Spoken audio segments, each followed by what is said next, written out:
Okay, here it is. We've got the sauce. I've been slaving over the stove. I got, I don't know, a couple hours invested in making this homemade sauce. And got it on with the spaghetti. Now we'll let her sit and cool, and then we'll put her in the dehydrator. We'll be back again. Okay, we're back. Well, here it is. I've got it in the dehydrator and getting ready to start it off. I need to get myself a tripod. We'll put that on there as a spacer. Throw the old lid on it, and we'll start that off and let that run overnight at least. Probably be 16 hours or so. Just a guess. We'll let it go till it's good and dry. We will see you next time, or in a little bit, or a while, tomorrow, whenever. Bye-bye.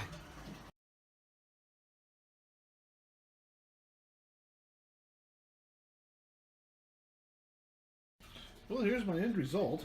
It's a large Ziploc full of spaghetti. Then, on to the next challenge. Chili. We'll see how that does. Alright, well, see you in the near future. There we go. This is the dehydrated spaghetti. Oops. Rehydrated. I gotta say, it didn't come out too bad. So, definitely give it a shot. Thanks. Hello, Joe with Midwest Foodcraft. And I just wanted to take a few seconds to add a bit about this video. It was dehydrating spaghetti, so not a lot of great video footage, especially with no tripod. It was probably a little shaky. Well, I know it was a little shaky. Didn't always include the subject and the picture and everything. So, very first try. Bear with me. Just a little bit about the process. All I really did here was boil, some spaghetti, added a jar of sauce, just like you always would. After it cooled, I layered it into some dehydrator trays, and then, there's no set time for dehydrating. I've got an older model, so mine probably took a little longer than some. If you've got a newer one where you can actually set temperatures, yours may go faster. Mine took about 2 days, maybe a little more. Anyway, you're just doing it until it's done, until it's crispy. Check on it every 6 hours or so, and you may need to mix it up or, turn it over so that the bottom gets cooked too, or not cooked, but gets dried too. Depends on the circulation you have going. Mine, I had to do both. So, anyway, the biggest comments I've had on this were, why? It seems like a lot of work for spaghetti. And yeah, it was, compared to, some other meals. But if you're family camping, this one wasn't really for you. If you've got a car and you've got, the weight doesn't matter. But you have to remember, the roots of this group were Fifth Cat, Food Ideas for Camp and Trail.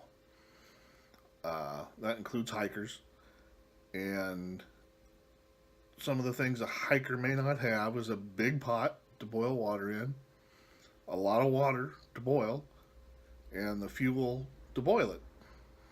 So this brings it down to a 1 cup and 1 cup of water solution. Weighs a lot less, and could be handy. You can also dehydrate the sauce. That gets rid of the weight of the jar of sauce, or my homemade sauce.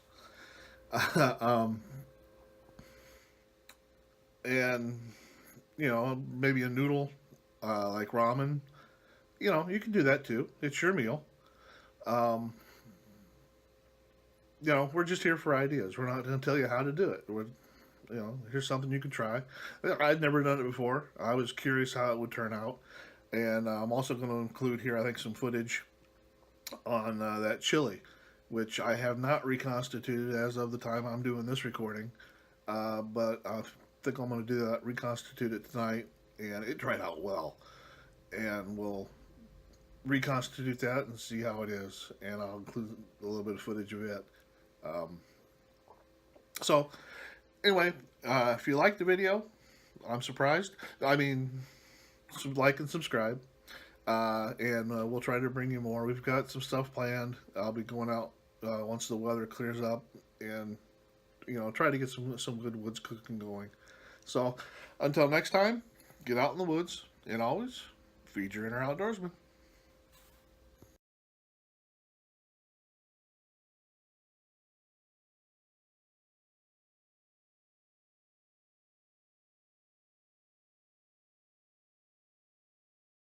Welcome back.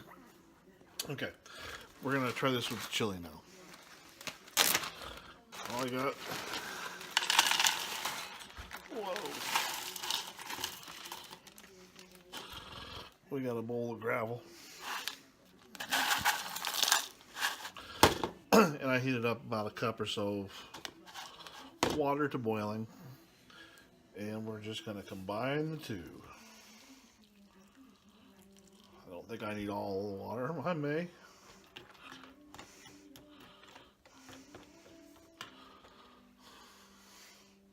can see what's going on in here.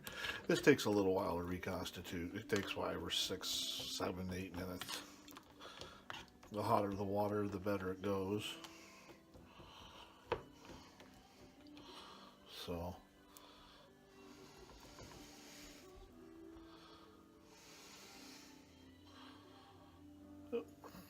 there we are. So I will be back as soon as this has a chance to reconstitute a little bit, and then we'll show you what she looks like. And we'll give her a taste test. All right? Okay. It's been 7 minutes. And I have transferred this back to the pan. I just took a test bite of it, and the beans are still very crunchy. So I added the remaining water, and what I'm going to do now is throw this back on the stove and heat it up again, bring it back up to a boil. See if that doesn't speed this along. If you can't tell, I've never done this before either, so we're learning together. Thanks. I'll see you in a little bit, and we'll see how this works. We've been on the heat now for, I don't know, almost 10 minutes. You can see it has thickened up a lot, and it has softened up pretty much. There's still a few niblets in there that are kind of kind of crunchy, but all in all, I'd say if this just kind of sat here for another 5 minutes or so, it would probably be right back to normal.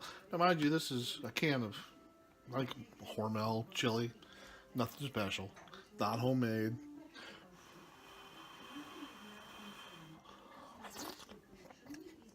Yeah, the beans still have a little bit of a crunch to them. Could even add maybe just a hair more water to it. But put it on, let it simmer. It's not an instant meal. It's definitely a lot less weight than a couple cans of chili. Still in the can with all the water. So, well, it's up to you. Give it a shot. Don't. It doesn't really cost much to play with it. $1 a can of chili and some time. So give her a chance. And I'll see you in the credits. Thanks.